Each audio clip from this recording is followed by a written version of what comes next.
கூடையில் மழையானவன், என் வாடையில் வேளானவன், கஞ்சாடையில் என் தேவையை அறிவானிவன்.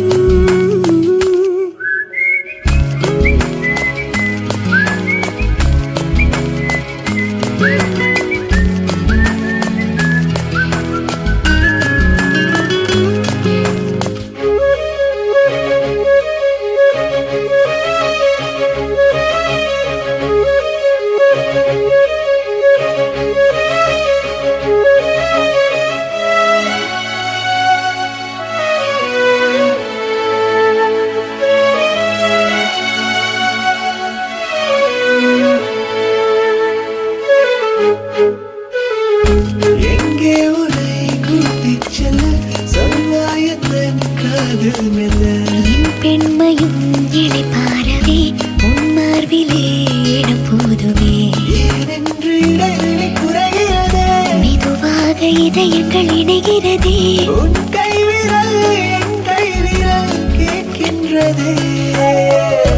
யாரோ இவன் யாரோ இவன், என் பூக்களின் வேரோ இவன், என் பெண்மையை வென்றான் இவன் அன்பானவன்.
சுவாசங்கள் என்னை தீண்டினால் என் நாணங்கள் ஏன் தோற்குதோ, உன் வாசனை வரும் வேளையில் என் யோசனை ஏன் மாறுதோ.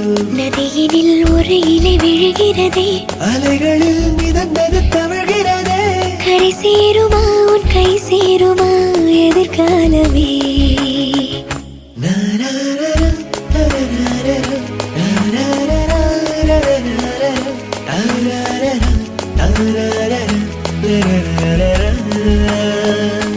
எனக்காகவே பிறந்தான் இவன், எனக்காகவே வருவான் இவன், என் பெண்மையை வென்றான் இவன் அன்பானவன். என் கூடையில் மழையானவன், என் வாடையில் வேளானவன், அன்றாடையில் என் தேவையை அறிவான் இவன்.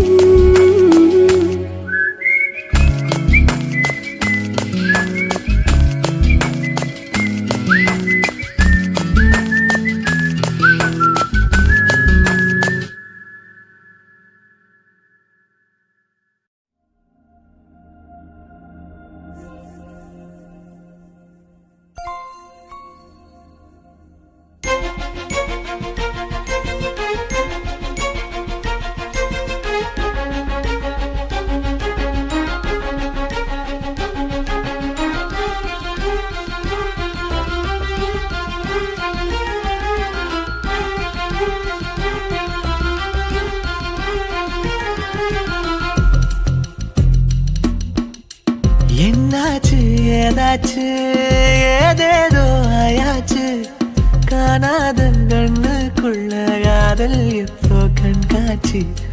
பூவாச்சு பொன்னாச்சு பூனெஞ்சு புண்ணாச்சு, நீ தொட்ட நேரம் இப்போ நெருப்பாச்சு மூச்சு.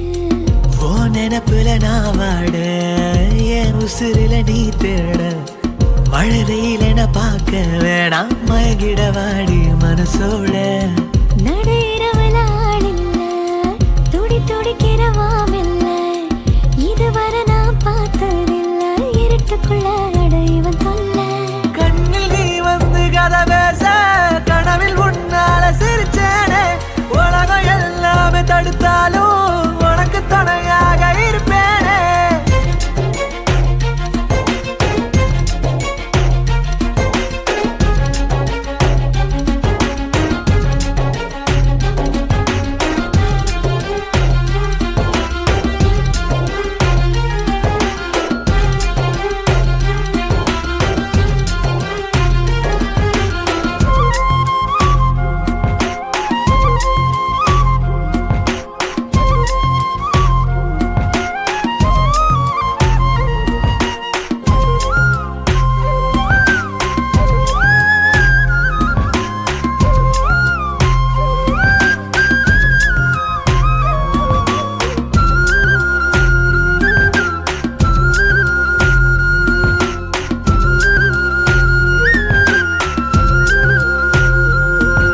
காதல் கண்ணில் தூக்கம் இல்ல பொல்லாத காதல் வந்தா அக்கம் பார்த்ததில்ல அன்பே உன் கண்கள் ரெண்டும் என் காதல் கண்ணாடி சூரியன் கண் பார்க்கும் முன்னே நீ வாரா முன்னாடி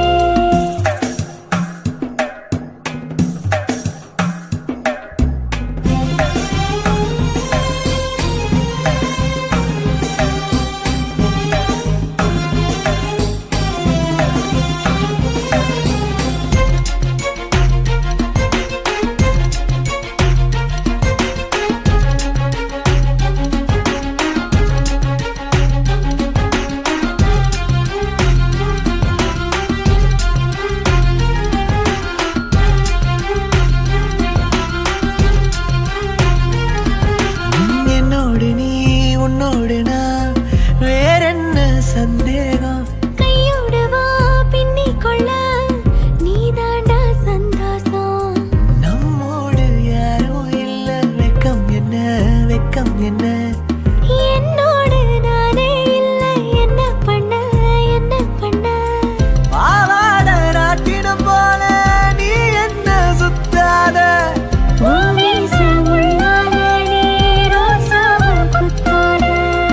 என்னாச்சு ஏதாச்சு ஏதேதோ ஆயாச்சு காணாத கண்ணுக்குள்ள காதல் இப்போ கண்காட்சி பூவாச்சு பொன்னாச்சு பூனெஞ்சு புண்ணாச்சு நீ தொட்ட நேரம் இப்போ நெருப்பாச்சு ஏதாச்சு ஓ நினப்புல நான் வாட என் உசுரில நீ தேட மழை வெயிலன பார்க்க வேணாம் மயங்கிட வாடி மனசோட நடையிறவளாடில்ல துடி துடிக்கிறவாமில்ல இதுவரை நான் பார்த்ததில்ல இருட்டுக்குள்ள இவன் சொல்ல கண்ணில் நீ வந்து கதை பேச கனவில் உன்னால சிரிச்சேனே உலகம் எல்லாமே தடுத்தாலும் உனக்கு துணையாக இருப்பேனே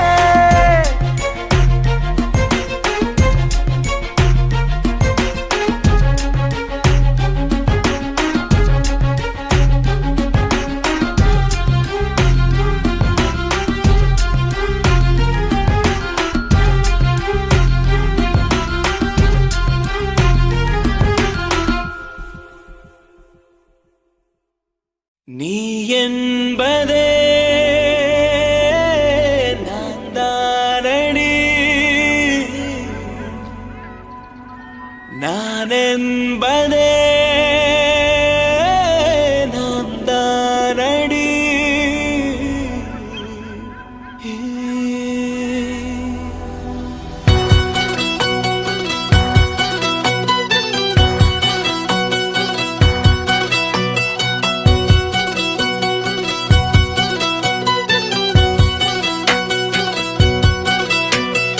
ஒரு பாதி கதவு நீயடி மறு பாதி கதவு நானடி பார்த்து கொண்டே பிரிந்திருந்தோம் சேர்த்து வைக்க காத்திருந்தோம் ஒரு பாதி கதவு நீயடா மறு பாதி கதவு நானடா தாழ் திறந்தே காத்திருந்தோம் காற்று வீச பார்த்திருந்தோம் நீ என்பதே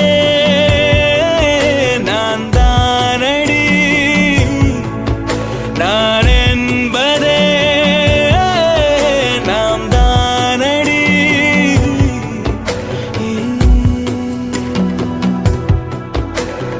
ஒரு பாதி கதவு நீயடி மறு பாதி கதவு நானடி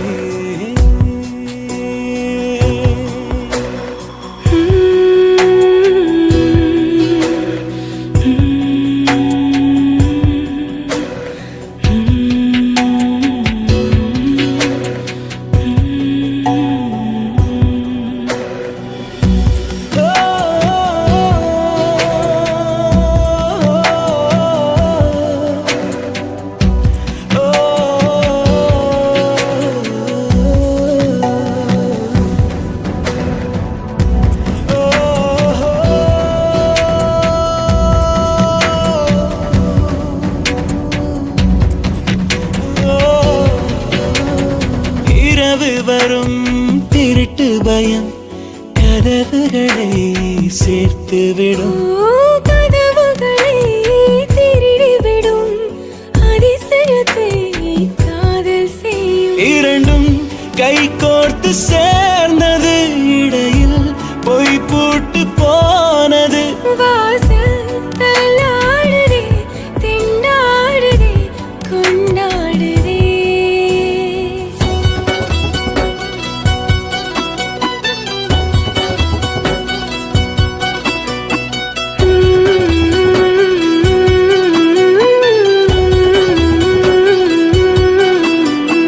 ஒரு பாதி கதவு நீயடி, மறு பாதி கதவு நானடி.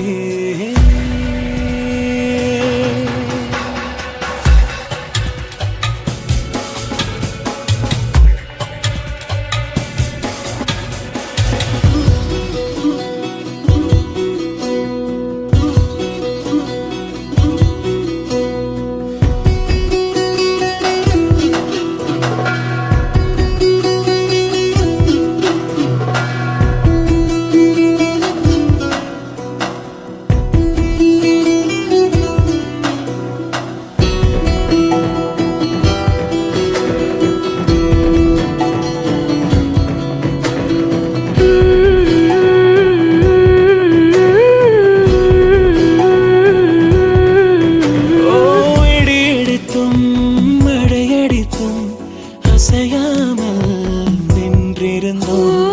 இன்றேனோ நம் மூச்சும் மென்காற்றில் நினைந்து விட்டோம். இதயம் ஒன்றாகி போனதே, கதவே இல்லாமல் ஆனதே. இனிமேல் நம் வீட்டிலே பூங்காற்றுதான் தினம் வீசுமே.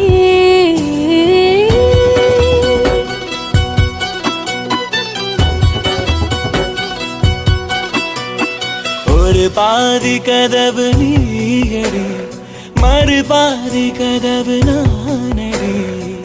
பார்த்து கொண்டே இருந்திருந்தோம், சேர்த்து வைக்க காத்திருந்தோம். ஒரு பாதி கதவு நீயடா, மறு பாதி கதவு நானடா. தாழ் திறந்தே காத்திருந்தோம், காற்று வீச பார்த்திருந்தோம். நீ என்பதே நான் தானடி, நான் என்பதே நாம் தானடி.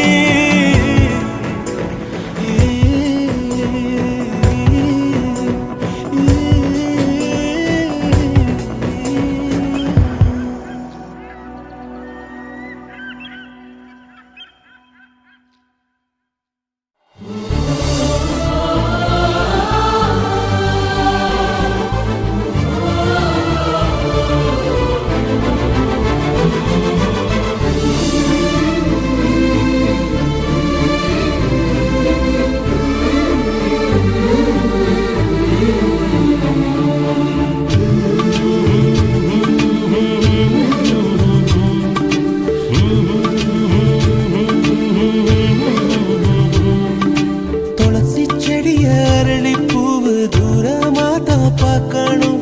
என்ன நீயும் எதுக்கிட்ட என்னவோ கேட்கணும். துளசி செடிய அரளி பூவு தூரமாதா பார்க்கணும்.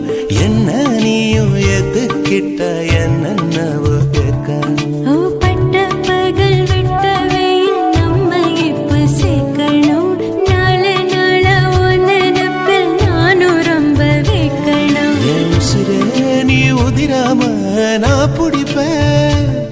நெல் கதிரே நீ கருகாம வாழ வைப்பேன். என் மனசே உன் பின்னாலே சுத்துதடா. உன் நினைப்பே என் கண்ணாலே குத்துதடா, குத்துதடா, குத்துதடா.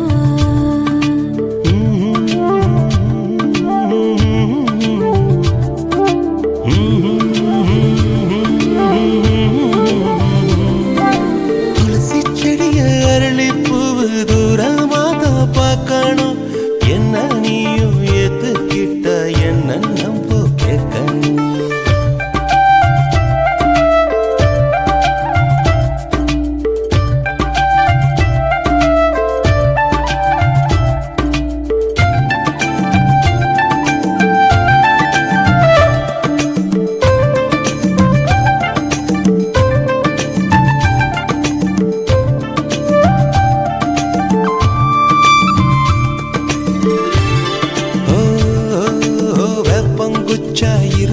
என்ன வெட்டி வேறா மாத்துன சேவல போல் திரிஞ்ச என்ன ஊர்கோழியா ஆக்குன கட்டுத்தறி கால போல காலம் பூரா சுத்துன வீட்டு தறி போல உந்தன் காலடியில் சிக்கின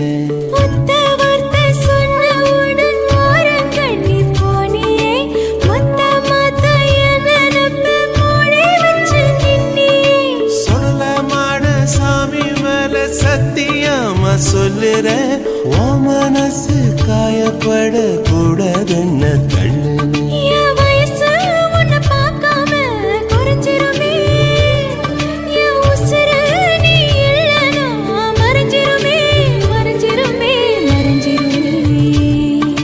துளசி செடிய அரளி பூவு தூரமாதான் பார்க்கணும் என்ன நீயும் எதுக்கிட்ட என்னவோ கேட்கணும்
நான் பறிச்ச முல்லதானி 3 வயல் தாண்டி புட்டாய மனசு கொல்லலாம்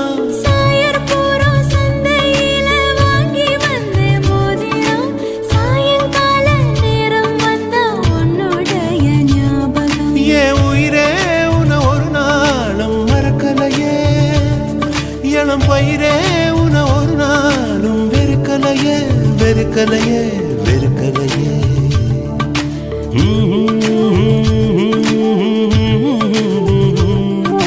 துளசி செடிய அரளி பூவு தூரமாதான் பார்க்கணும் என்ன நீயும் எதுக்கிட்ட என்னவோ கேட்கணும்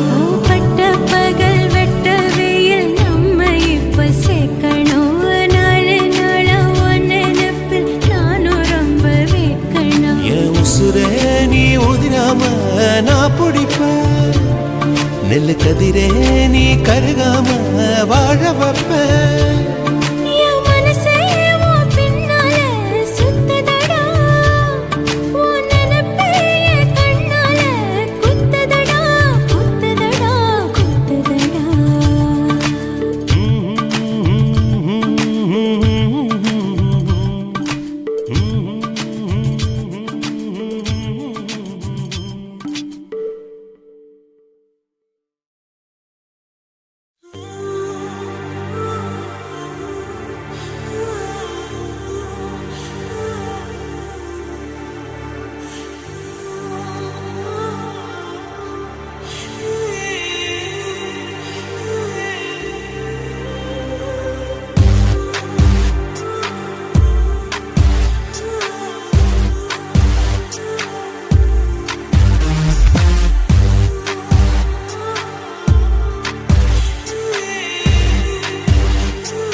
மின்னல்கள் கூத்தாடும் மழைக்காலம் வீதியில் எங்கெங்கும் கூட கோலம் என் முன்னே நீ வந்தாய் கொஞ்ச நேரம் என் விழி எங்கும் பூக்காலம் உடல் கொதித்ததே உயிர் மிதந்ததே ஐயோ அது எனக்கு பிடித்ததடி எடை குறைந்ததே தூக்கம் தொலைந்ததே ஐயோ பைத்தியமே பிடித்ததடி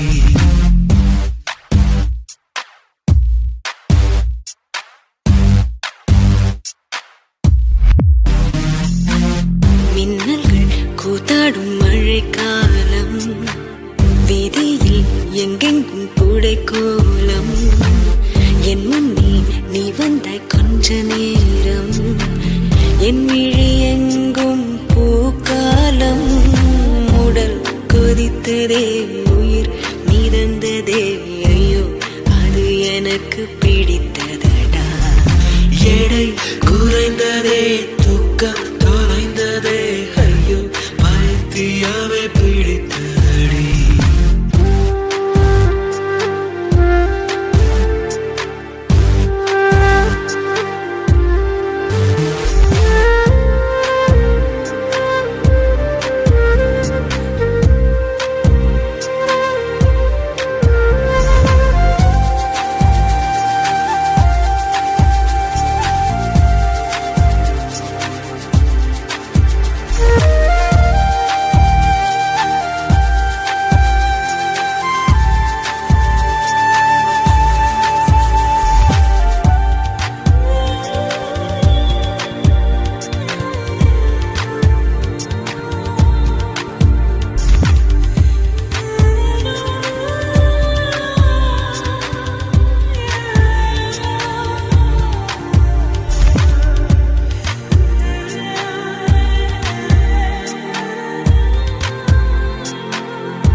முதமுறை என்கிற பூக்கள் பறித்தது தோட்டத்திலே தலையணையுறையின் ஸ்வீட் ட்ரீம்ஸ் பலித்தது தூக்கத்திலே காலை தேநீர் குழம்பாய் மிதந்தது சூற்றுக்குள்ளே கிறுக்கன் என்றொரு பெயரும் கிடைத்தது வீட்டுக்குள்ளே காதலி ஒரு வகை ஞாபகம் மறதி கண்ணே நடப்பது மறந்திடுமே வவ்வாலை போல் நம் உலகம் மாறி தலை கீழாக தூங்கிடுமே உடல் கொதித்ததே உயிர் மிதந்ததே ஐயோ அது எனக்கு பிடித்ததடா எடை குறையுதே தூக்கம் தொலையுதே ஐயோ பைத்தியமே பிடிக்கிறதே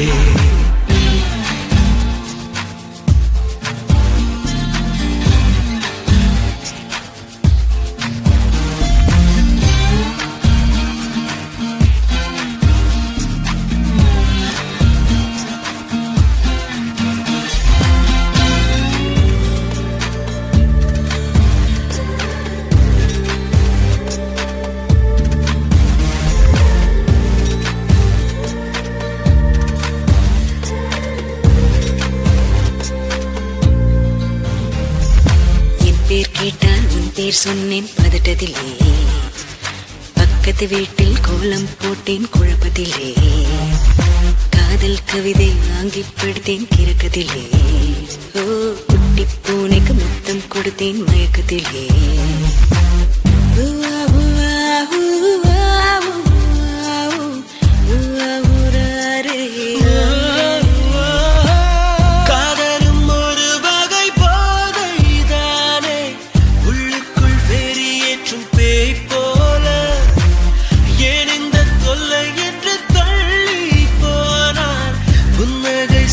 கொஞ்சம் தாய் போல உடல் கொதித்ததே உயிர் மிதந்ததே ஐயோ அது எனக்கு பிடித்ததடா எடை குறைந்ததே தூக்கம் தொலைந்ததே ஐயோ பைத்தியமே பிடித்ததடா மின்னல்கள் கூத்தாடும் மழைக்காலம் வீதியில் எங்கெங்கும் கூடை கோலம் என் முன்னே நீ வந்தாய் கொஞ்ச நேரம் என் விழி எங்கும் பூக்காலம் உடல் கொதிக்குதே உயிர் மிதக்குதே ஐயோ இது எனக்கு பிடித்ததடா எடை குறையுதே தூக்கம் தொலையுதே ஐயோ பைத்தியமே பிடிக்குதடா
வார்த்தை தேவையில்லை வாழும் காலம் வரை பாவை பார்வை மொழி பேசுமே நேற்று தேவையில்லை நாளை தேவையில்லை இன்று இந்த நொடி போதுமே வேறென்று விதையென்று விண் தூவும் மழையென்று இது என்ன இவன் தோட்டம் பூ பூக்குதே வாழின்றி போரின்றி வலிக்கின்ற யுத்தமின்றி இது என்ன இவனுக்கு என இதயம் முழுதும் இருக்கும் இந்த தயக்கம் இங்கு கொண்டு நிறுத்தும் இதையறிய எங்கு கிடைக்கும் விளக்கம் அது கிடைத்தால் சொல்ல வேண்டும் எனக்கும் முந்தளிரே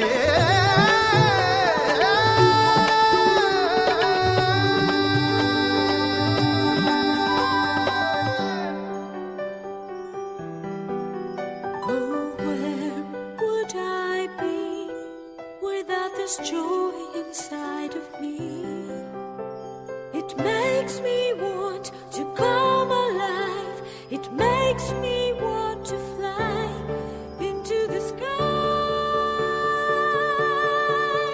Oh, where would I be if I didn't have you next to me? Oh, where would I be? Oh, where? Oh,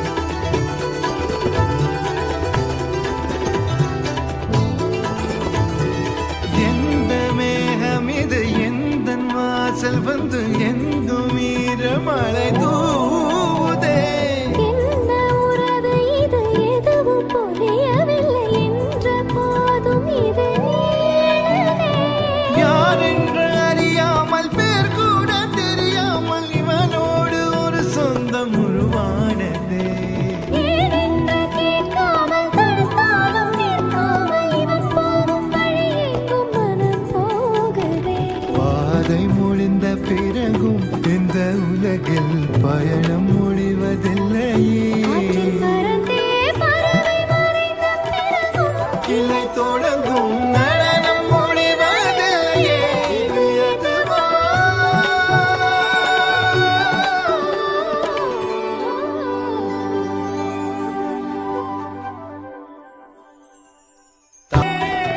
இரவும் விடியவில்லையே அது விடிந்தால் பகலும் முடியவில்லையே இது எதுவா?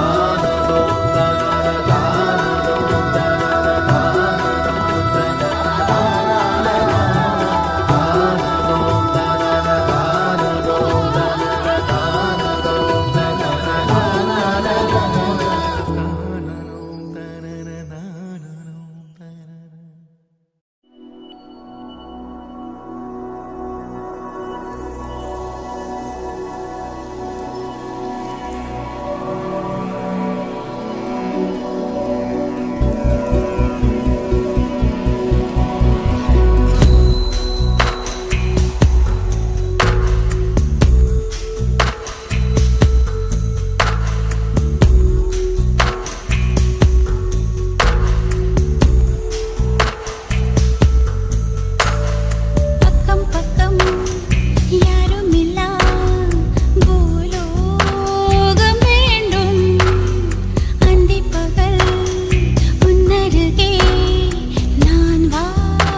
பேசுவேன் அன்பே ஒரகராதி நீ தூங்கும் நேரத்தில் தூங்காமல் பார்ப்பேன் தினம் உன் தலை கோதி காதோரத்தில் எப்போதுமே உன் மூச்சு காற்றின் வெப்பம் சுமப்பேன் கையோடுதான் கை கோர்த்து நான் உன் மார்பு சூட்டில் முகம் புதைப்பேன் வேறென்ன வேண்டும் உலகத்திலே இந்த இன்பம் போதும் நெஞ்சினிலே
எரிமலை கண்கள் ரெண்டு, பனிமலை இதயம் ஒன்று, உன்னிடம் கண்டேன் கெட்ட பையா.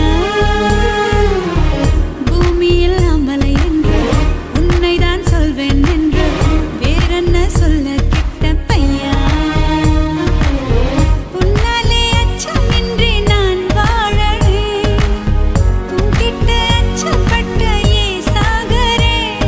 இந்த பூமி பந்தை தாண்டி போக முடியாதடா, உன் அருகில் நின்றால் மரணம் கூட நெருங்காதடா. என் நிலவரம் உனக்கு புரியவில்லையா?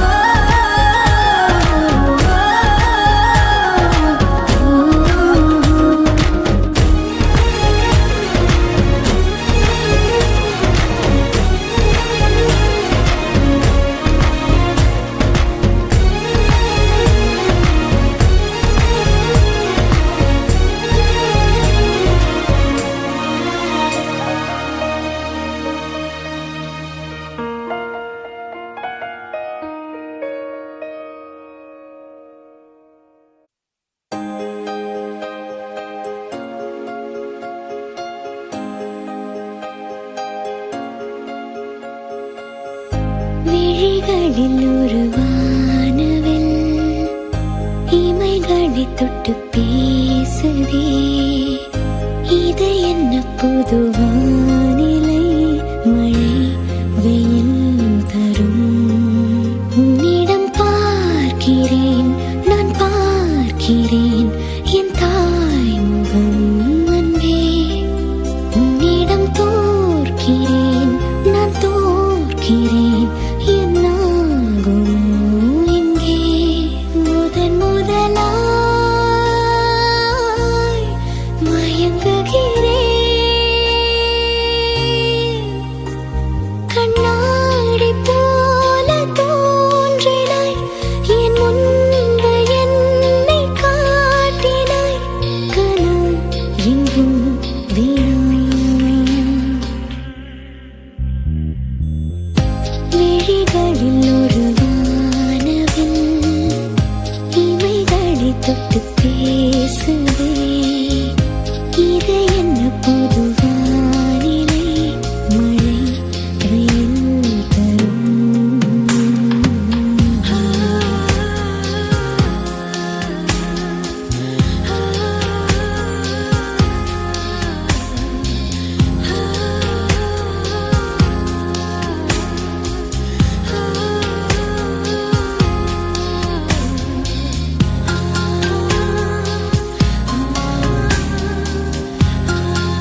பேசினேன், யார் எனக்காக பேசுவார்?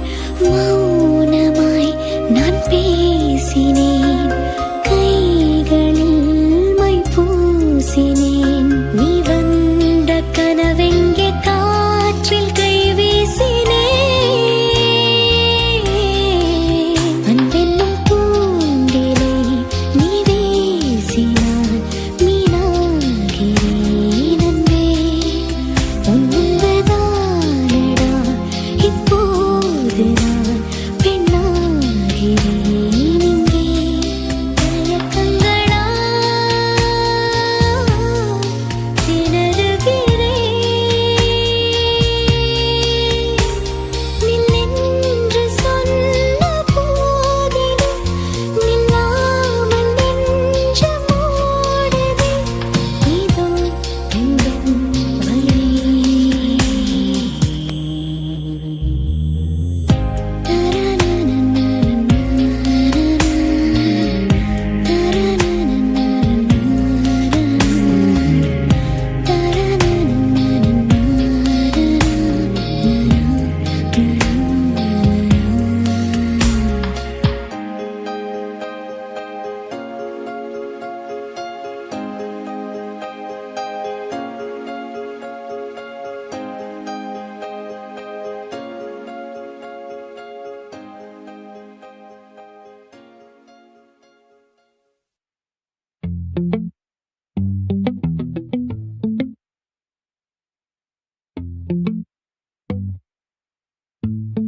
அடியே நீதானடி என் போதை தேனே, முத்தம் கொஞ்சு சகியே நீ யாரடி? கை தீண்டும் பௌர்ணமி கொஞ்சம் நில்லு. பெண்ணே பெண்ணே, உந்தன் கையில் நானும் கூடும் நேரம் விட்டு செல்லாதே. கண்ணே கண்ணே, நீளும் காலம் வேண்டும், பாராயோ அருகிலே. பூவே காதல் பூக்கும் பூவே, சாரல் வீச ஈரம் என்னை கொஞ்சம் மழையில் உன் வாசம் கெஞ்சும்.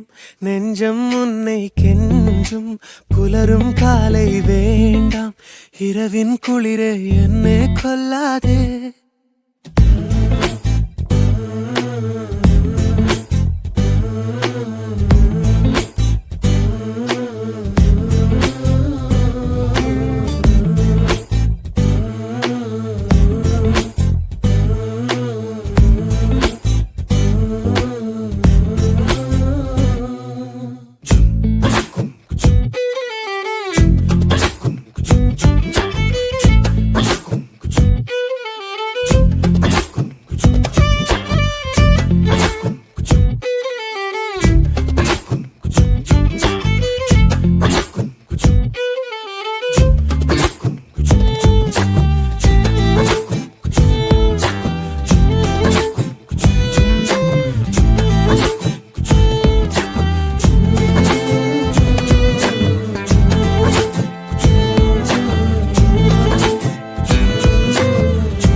அடியே சாளரத்தின் வெளிச்சத்திலே அரும்புகிறேன்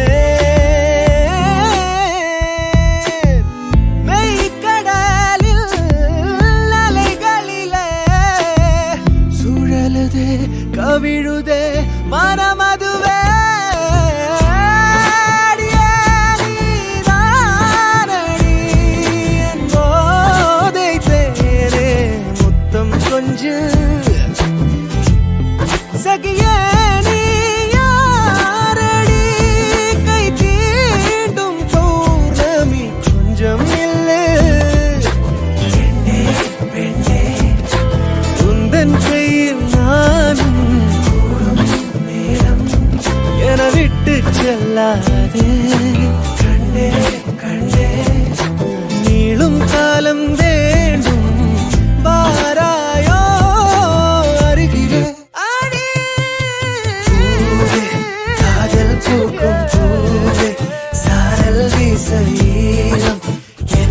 கொஞ்சம் மழையில் உன் வாசம் கெஞ்சும் நெஞ்சம் உன்னை கெஞ்சும் புலரும் காலை வேண்டாம் இரவின் குளிரை என்னை கொல்லாதே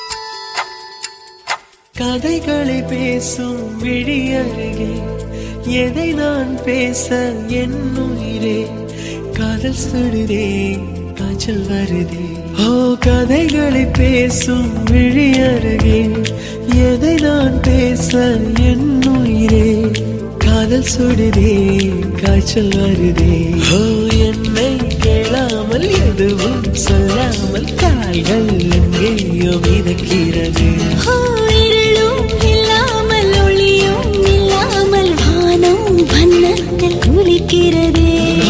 கதைகளை பேசும் விழி அருகே எதை நான் பேச என் உயிரே காதல் சுடுதே காய்ச்சல் வருதே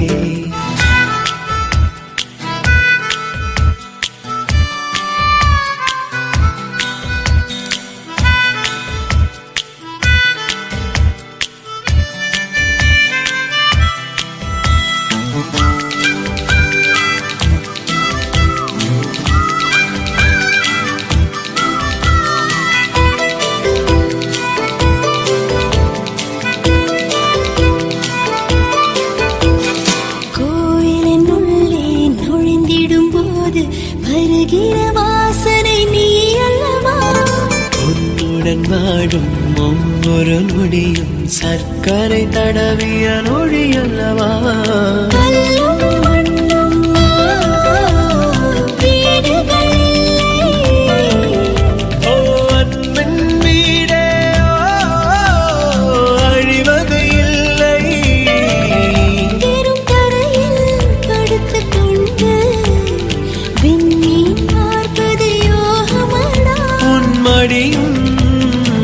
இருந்தால் வாழ்க்கையில் எதுவும் தேவை இல்லையடி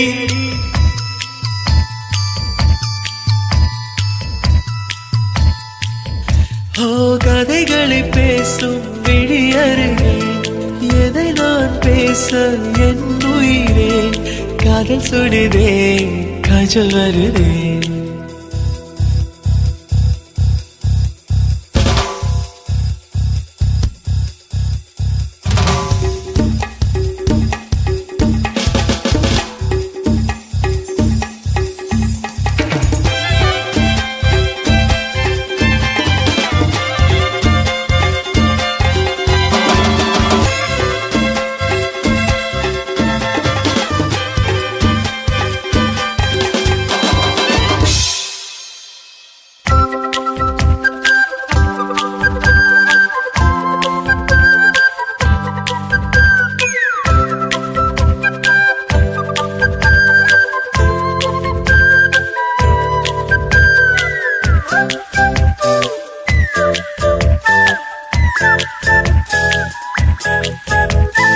உனக்குள் தொடங்கி உனக்குள் தானே எந்த உலகம் முடிகிறது உன்முகம் பார்த்து ரசித்திடத்தானே எந்த நாட்கள் விடுகிறதே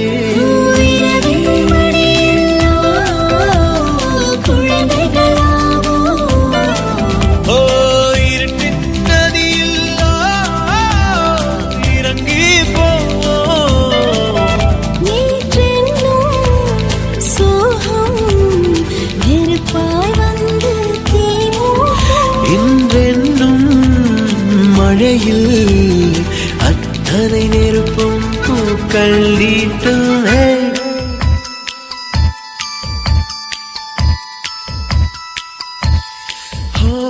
கதைகளை பேசும் விழி அருகே எதை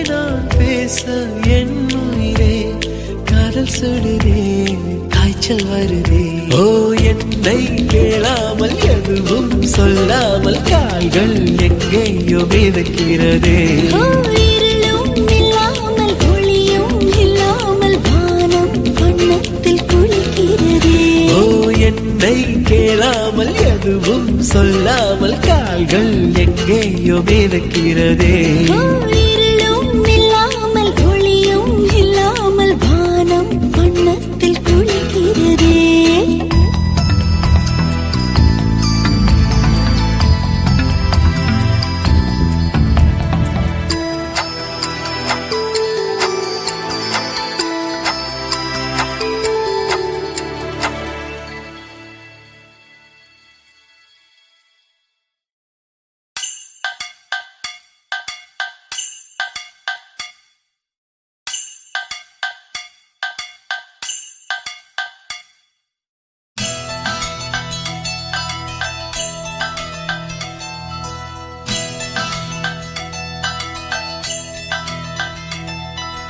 உன் பேரை சொல்லும் போதே உள்ளெஞ்சில் கொண்டாட்டம். உன்னோடு வாழத்தானே உயிர் வாழும் போராட்டம். நீ பார்க்கும் போதே மழையாவேன். ஓ உன் அன்பில் கண்ணீர் துளியாவே. நீ இல்லை என்றால் என்னாவே. ஓ நெருப்போடு வெந்தே மண்ணாவே.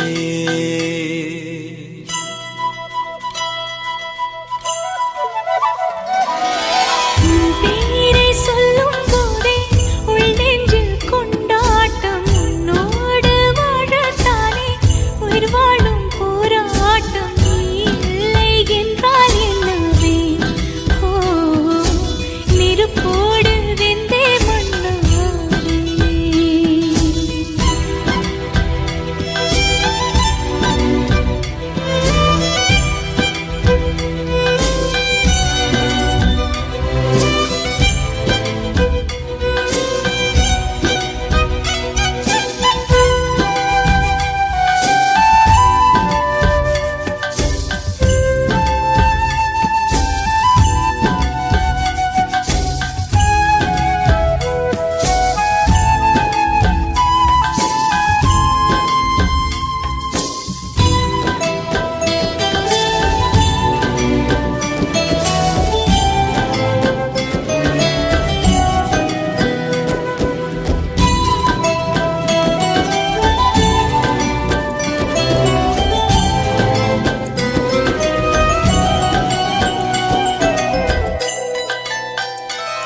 நீ பேரழகில் போர் நடத்தி என்னை வென்றாய்.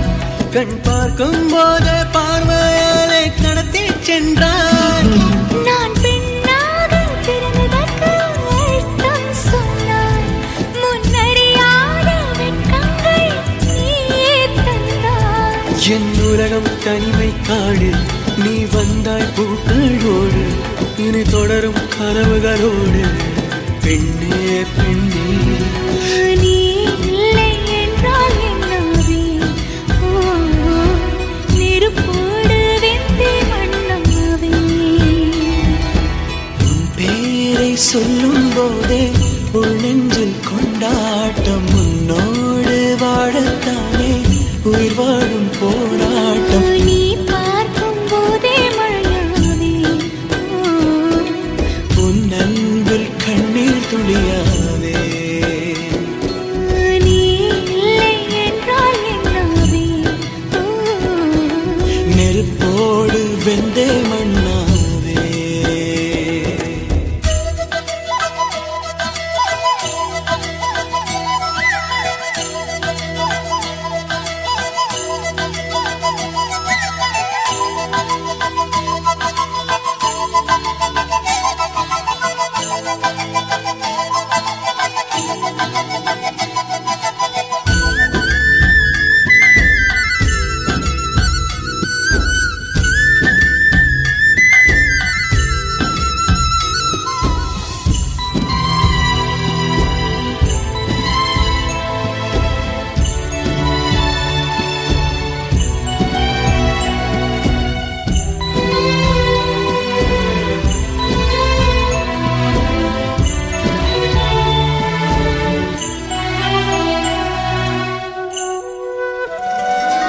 உன் கருங்கூந்தல் குழலாகத்தான் எண்ணம் தோன்றும், உன் காதோரம் உரையாடித்தான் ஜன்மம் தீரும். உன் மாரோடு சாயும் பட்ட மயக்கம் போதும், என் மனதோடு சேர்த்து வைத்த வலிகள் தீரும். உன் காதல் ஒன்றை தவிர என் கையில் ஒன்றும் இல்லை, அதை தாண்டி ஒன்றும் இல்லை. பெண்ணே பெண்ணே நீ இல்லை என்றால் என்னவே, ஓ நெருப்போடு வெந்தே மண்ணாவே. உன் பேரை சொல்லும் போதே உன் நெஞ்சில் கொண்டாட்டம், உன்னோடு வாழத்தானே உயிர் வாழும் போராட்டம். நீ பார்க்கும் போதே மறவே, உன் நன்பில் கண்ணீர் துளியாவே. நீ இல்லை என்றால் என்னவே, நெருப்போடு வெந்தே மண்ணாவே.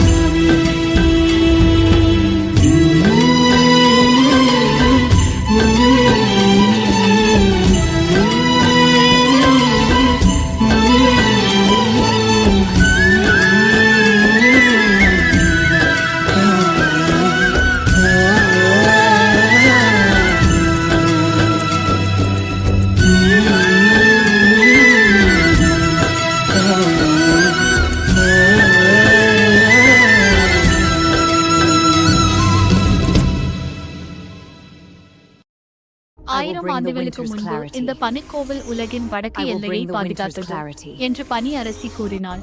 இங்கு மறைந்திருக்கும் மாய சக்திதான் பனியின் சமநிலையை காத்து வருகிறது. இது பனி இதய ரத்தினம் என்றால் பனி அரசி. இதன் சக்தி அழிவை உருவாக்குவதற்கல்ல, உலகின் வெப்பத்தையும் குளிரையும் சமநிலையில் வைத்திருப்பதற்காக. முதல் சோதனை ஒரு பனிப்புதிர். ஒவ்வொரு சரியான அடியும் கோவிலின் ரகசியத்தை திறக்கும். தவறான ஒரு அடி அனைத்தையும் பனிக்குள் புதைத்துவிடும். பனியின் ஆழத்தில் இருள் அரசன் தனது பனிப்படையை எழுப்பினான். 1000 ஆண்டுகள் உறங்கிய வீரர்கள் மீண்டும் போருக்கு தயாரானார்கள். புதிரின் முதல் பகுதியை வென்ற மீரா இன்னும் ஆழமான ரகசியங்களுக்குள் நுழைந்தாள். ஆனால் அந்த பாதையின் முடிவில் அவளை எதிர்பார்த்து கொண்டிருந்தது இதுவரை இல்லாத மிகப்பெரிய சவால். பனிக்கோவிலின் 2வது சோதனை ஒரு மாய பனிப்பாதை. சரியான வழியை மனதின் தூய்மையால் மட்டுமே கண்டுபிடிக்க முடியும். மீராவை சுற்றி மாயப்பனி ஓநாய்கள் தோன்றின. அவை தாக்க வரவில்லை, அவளது துணிச்சலையும் கருணையும் சுலிக்க வந்திருந்தன. பனி இதய ரத்தினம் தனது புதிய சக்தியை வெளிப்படுத்தியது. அது பனியை உறையச் செய்வதற்கல்ல, உறைந்த உயிர்களுக்கு மீண்டும் நம்பிக்கை அளிக்கும் சக்தி. நீண்ட காலமாக காத்திருந்த தருணம் வந்துவிட்டது. இருள் அரசன் முதன்முறையாக மீராவை நேருக்கு நேர் சந்தித்து பனி ராஜ்யத்தின் மீது தனது முதல் தாக்குதலை தொடங்கினான். பனி ராஜ்யத்தின் தலைவிதியை தீர்மானிக்கும் மோதல் ஆரம்பமாகியது. ஒளியும் இருளும் மீண்டும் நேருக்கு நேர் நின்றன. மீராவின் புதிய சாகசம் இன்னும் ஆபத்தான திருப்பத்தை எட்டியது. மீராவுக்கும் இருள் அரசனுக்கும் இடையிலான முதல் மந்திர போர் தொடங்கியது. ஒளியின் நீர் சக்தியும் இருளின் பனு சக்தியும் நேருக்கு நேர் மோதின. 1000 ஆண்டுகளாக உறங்கிக் கொண்டிருந்த பண்டைய ஐஸ் டிராகன் விழுத்தெழுந்தது. அது பனி ராஜ்யத்தின் இறுதி காவலனாக மீராவின் முன் தோன்றியது. பனி இதய ரத்தினத்தின் முழு சக்தி வெளிப்பட்டது. அது குளிரை மட்டுமல்ல, இயற்கையின் சமநிலையும் பாதுகாக்கும் புனித சக்தி என்பதை மீரா உணர்ந்தாள். பனி அரசி தனது உண்மையான அடையாளத்தை வெளிப்படுத்தினாள். அவள் ஒரு அரசி மட்டுமல்ல, பனி ராஜ்யத்தின் முதல் நிரந்தர காவலர். இப்போது பனி ராஜ்யத்தின் தலைவிதியை தீர்மானிக்கும் இறுதி போர் தொடங்கியது. ஒளியின் காவலர்களும் இருளின் படைகளும் மோதும் இந்த போரில் உலகின் எதிர்காலம் தீர்மானிக்கப்பட இருக்கிறது. பனி ராஜ்யத்தின் இறுதி போர் தொடங்கியது. ஐஸ் டிராகனும் இருள் அரசனும் இதுவரை இல்லாத மாபெரும் மோதலில் ஈடுபட்டனர். பனி இதய ரத்தினம் தனது முழு ஆசீர்வாதத்தையும் மீராவுக்கு வழங்கியது. இயற்கையின் 6 மாய சக்திகளும் இப்போது அவளுள் ஒன்றிணைந்தன. இருள் சக்தி முறியடிக்கப்பட்டது. பனி ராஜ்யம் மீண்டும் அமைதியை அடைந்தது. இயற்கை தனது சமநிலை மீண்டும் பெற்றுக்கொண்டது. ஒவ்வொரு உலகத்தின் காவலர்களும் ஒன்றிணைந்தனர். இனி உலகின் மாயப் பொருட்கள் அனைத்தும் ஒரே கூட்டணியின் பாதுகாப்பில் இருக்கும். ஆனால் உலகத்தின் மற்றொரு மூலையில் மணல் பாலைவனத்தின் ஆழத்தில் மறைந்திருந்த 7வது மாயப்பொருள் விழித்தெழத் தொடங்கியது. மீராவின் அடுத்த சாகசம் பாலைவனத்தின் மர்ம உலகில் தொடரும். பனியின் உலகத்தை வெற்றிகரமாக காத்த மீரா இப்போது மணலின் மர்ம உலகை நோக்கி பயணம் செய்தார். அவளுக்காக இன்னொரு சோதனை காத்திருந்தது. வரவேற்கிறேன் மீரா என்றார் மணல் அரசன். இந்த பாலைவனத்தின் அமைதி இப்போது உன் துணிச்சலை நம்பியுள்ளது. சூரிய அரசி புன்னகையுடன் மீராவை வரவேற்றாள். ஒளியின் பாதையை பாதுகாக்கும் அடுத்த காவலர் நீதான் என்று அவள் கூறினாள். முதன்முறையாக மீராவின் கண்முன் தோன்றியது சூரிய மணல் ரத்தினம். அது வெறும் மாயப்பொருள் அல்ல, பாலைவனத்தின் உயிர் சக்தியின் இதயம். ஆனால் பாலைவனத்தின் ஆழத்தில் இருளின் புதிய பேரரசன் விழித்தெழுந்தான். அவனின் நோக்கம் ஒன்றே, சூரிய மணல் ரத்தினத்தை கைப்பற்றி உலகையே முடிவில்லா மணல் புயலில் மூழ்கடிப்பது. பாலைவனத்தின் முதல் சோதனை ஒரு சாதாரண பாதை அல்ல. ஒவ்வொரு அடியும் அறிவையும் துணிச்சலையும் சோதிக்கும் மாய மணல் புதிராக இருந்தது. மணலின் அடியிலிருந்து பிரம்மாண்டமான மாய தேள்கள் எழுந்தன.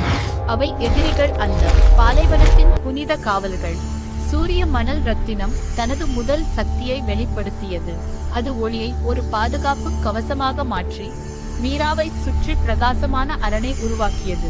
இருளின் பேரரசர் தனது முதல் தாக்குதலை தொடங்கினான். கருமணல் புயல் முழு பாலைவனத்தையும் விழுங்கும் வேகத்தில் முன்னேறியது. ஒளியும் இருளும் மீண்டும் ஒரு புதிய உலகில் மோதத் தயாரானது. பாலைவனத்தின் தலைவிதியை மாற்றப்போகும் இந்த போர் மீராவின் மிகப்பெரிய சாகசங்களில் ஒன்றாக மாறப்போகிறது. மீராவுக்கும் இருளின் பேரரசருக்கும் இடையிலான முதல் மந்திர போர் தொடங்கியது. ஒளியின் சக்தியும் கரும் மணல் மந்திரமும் பாலைவனத்தை அதிர வைத்தது. 1000 ஆண்டுகளாக உறங்கியிருந்த பண்டைய சூரிய பீனிக்ஸ் விழுத்தெழுந்தது. அது பாலைவனத்தின் நித்திய ஒளியின் காவலனாக மீராவின் முன் தோன்றியது. சூரிய மணல் ரத்தினம் தனது இரண்டாவது சக்தியை வெளிப்படுத்தியது. அது வெப்பத்தை உயிர் கொடுக்கும் ஆற்றலாக மாற்றி வறண்ட பாலைவனத்தில் மீண்டும் வாழ்வை மலர செய்தது. சூரிய அரசி தனது உண்மையான காவலர் உருவத்தை வெளிப்படுத்தினாள். பல 1000 ஆண்டுகளாக ஒளியின் சமநிலையை காத்த முதல் சூரிய காவலர் அவர்தான். பாலைவனத்தின் தலைவிதியை தீர்மானிக்கும் இறுதிப் போரின் கதவு திறந்துவிட்டது. ஒளியும் இருளும் மீண்டும் நேருக்கு நேர் மோத மீராவின் மிகப்பெரிய சாகசம் அதன் உச்சகட்டத்தை அடைந்தது. சூரிய பீனிக்ஸ் தனது முழு சக்தியுடன் வானத்தை அதிர வைத்தது. அதன் சூரிய நெருப்பு இருளின் பேரரசரை நோக்கி மின்னல் வேகத்தில் பாய்ந்தது. மீரா முதன்முறையாக 2 மாயப்பொருட்களின் சக்தியையும் ஒன்றாக இணைத்தாள். நீரின் கருணையும் சூரியன் ஒளியும் இணைந்து புதிய மந்திர சக்தியை உருவாக்கின. சூரிய மணல் ரத்தினம் தனது முழு சக்தியை வெளிப்படுத்தியது. வறண்ட பாலைவனத்தின் அடியில் மறைந்திருந்த உயிர் மீண்டும் விழித்தெழத் தொடங்கியது. 1000 ஆண்டுகளுக்கு முன்பு பாலைவன ராஜ்ஜியத்தின் காவலர்கள் 7 மாயப் பொருட்களையும் உலகின் சமநிலையை காக்க உருவாக்கினர். அவற்றின் பாதுகாப்பே உலகின் எதிர்காலம். இறுதி மோதலின் தருணம் வந்துவிட்டது. ஒளியின் அனைத்து காவலர்களும் ஒன்றாக நின்றனர். இருளின் பேரரசரும் தனது கடைசி சக்தியை திரட்டினான். உலகின் தலைவிதியை தீர்மானிக்கும் அந்த ஒரு போர் இப்போது தொடர்கிறது. காத்திருந்த இறுதி தருணம் வந்துவிட்டது. மீராவும் இருளின் பேரரசரும் தங்களது முழு சக்தியையும் வெளிப்படுத்தினர். ஒளிக்கும் இருளுக்கும் இடையிலான கடைசி மோதல் ஆரம்பமானது. பாலைவனத்தை காப்பாற்றுவதற்காக சூரிய பீனிக்ஸ் தனது சக்தியை முழுமையாக அர்ப்பணித்தது. அதன் தியாகம் ஒளியை இன்னும் வலிமையாக்கியது. 7 மாயப் பொருட்களும் ஒன்றாக இணைந்தன. அவற்றின் சக்தி உலகின் இயற்கை சமநிலையை காக்க உருவான ஒரே பேராற்றலாக மாறியது. இருள் முற்றிலும் தோற்கடிக்கப்பட்டது. பாலைவன ராஜ்ஜியம் மீண்டும் உயிர் பெற்றது. நீண்ட காலமாக மறைந்திருந்த நம்பிக்கை மீண்டும் மலர்ந்தது. ஆனால் உலகின் பயணம் இன்னும் முடிவடையவில்லை. மேகங்களுக்கு மேல் மறைந்திருந்த வானத்தீவில் 8வது மாய சக்தி விழுத்தெழத் தொடங்கியது. அந்த புதிய உலகம் மீராவை மீண்டும் அழைக்கிறது. பாலைவன உலகத்தின் வெற்றிக்கு பிறகு மீரா மேகங்களுக்கு மேலே மறைந்திருந்த வானத்தீவை அடைந்தாள். இதுவரை அவள் பார்த்திராத புதிய உலகம் அவள் முன் விரிந்தது.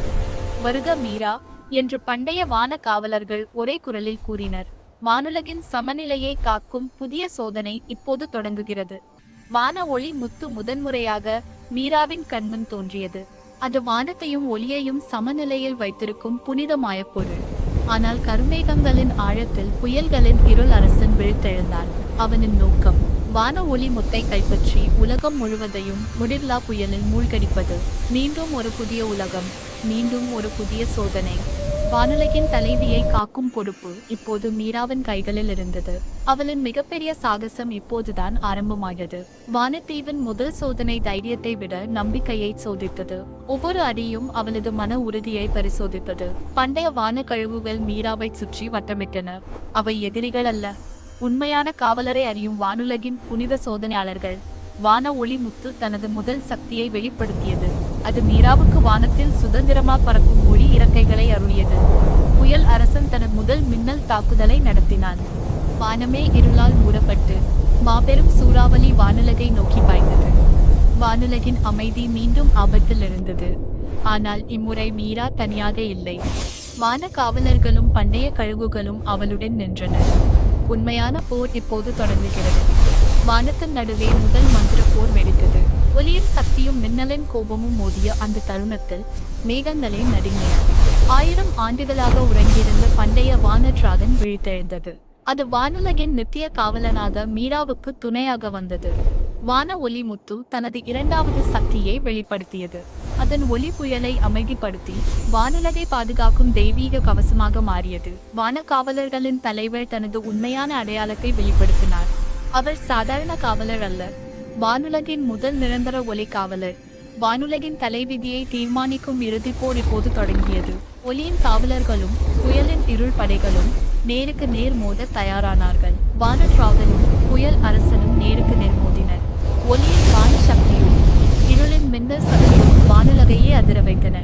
அந்த மோதலின் நடுவில் மீரா இதுவரை அறியாத புதிய சக்தியின் அழைப்பை உணர்ந்தாள். 9வது மாய ரகசியம் அவளை நோக்கி விழித்தெழத் தொடங்கியது. வான ஒளி முத்து தனது முழு சக்தியை வெளிப்படுத்தியது. அதன் ஒளி இருளை விலக்கி வானுலகை முழுவதும் பாதுகாக்கும் தெய்வீக அரணாக மாறியது. பண்டைய காலத்தில் வானுலகம் அனைத்து உலகங்களையும் இணைக்கும் மையமாக இருந்தது. அதன் காவலர்கள்தான் இயற்கையின் சமநிலையை ஆயிரக்கணக்கான ஆண்டுகளாக காத்து வந்தனர். இறுதிப் போரின் தருணம் நெருங்கியது. வானுலகின் எதிர்காலம் இந்த ஒரு மோதலில் தீர்மானிக்கப்பட இருக்கிறது. மீரா தனது இதயத்தில் நம்பிக்கையும் கைகளில் மாய சக்தியையும் ஏந்தி முன்னேறினாள். வானுலகின் கைவிதியை தீர்மானிக்கும் இறுதிப் போர் தொடங்கியது. மீராவும் புயல் அரசனும் தங்களது முழு சக்தியையும் வெளிப்படுத்தினர். வானுலகை காப்பாற்ற பண்டைய வான டிராகன் தனது முழு சக்தியையும் தியாகம் செய்தது. அதன் ஒளி என்றென்றும் வானத்தில் வாழும் நம்பிக்கையாக மாறியது. 8 மாயப் பொருட்களும் ஒன்றிணைந்து பேரொளியை உருவாக்கின. அந்த ஒளி உலகின் அனைத்து இருளையும் அகற்றி இயற்கையின் சமநிலையை மீண்டும் நிலைநிறுத்தியது. அனைத்து உலகங்களின் காவலர்களும் ஒன்றிணைந்தனர். இனி 8 மாயப் பொருட்களும் ஒரே உறுதிமொழியின் கீழ் பாதுகாக்கப்படும். மீரா அவர்களின் கைமை காவலராக ஏற்றுக்கொள்ளப்பட்டாள். ஆனால் பிரபஞ்சத்தின் எல்லையில் இன்னும் ஒரு ரகசியம் மறைந்து இருந்தது. 9வது மாயப் பொருள் விழித்தெழத் தொடங்கியது. மீராவின் அடுத்த பயணம் இனி பூமியிலோ வானுலகிலோ அல்ல, நட்சத்திரங்களின் உலகை நோக்கி. வானுலக பயணத்தை முடித்த மீரா இப்போது பிரபஞ்சத்தின் மையத்தை அடைந்தாள். எண்ணற்ற நட்சத்திரங்களின் நடுவே புதிய மர்ம உலகம் அவளை வரவேற்றது. வருக மீரா என்று நட்சத்திர காவலர்கள் கூறினர். பிரபஞ்சத்தின் சமநிலையை காக்கும் மிகப்பெரிய பொறுப்பு இப்போது உன்னிடம் வருகிறது. முதன்முறையாக மீராவின் கண்முன் தோன்றியது பிரபஞ்ச நட்சத்திர இதயம். அனைத்து உலகங்களின் ஒளியையும் இணைக்கும் உன்னதமாய பொருள் அதுவே. ஆனால் பிரபஞ்சத்தின் இருண்ட எல்லையில் விண்வெளி இருள் பேரரசன் விழித்தெழுந்தான். அவனின் நோக்கம் 9வது மாயப்பொருளை கைப்பற்றி அனைத்து நட்சத்திரங்களின் ஒளியையும் அணைப்பது. பிரபஞ்சத்தின் தலைவி ஆபத்தில் இருந்தது. ஒளியும் இருளும் மீண்டும் மோதத் தயாரானது. மீராவின் மிகப்பெரிய சாகசம் இப்போது நட்சத்திரங்களின் உலகில் தொடங்குகிறது.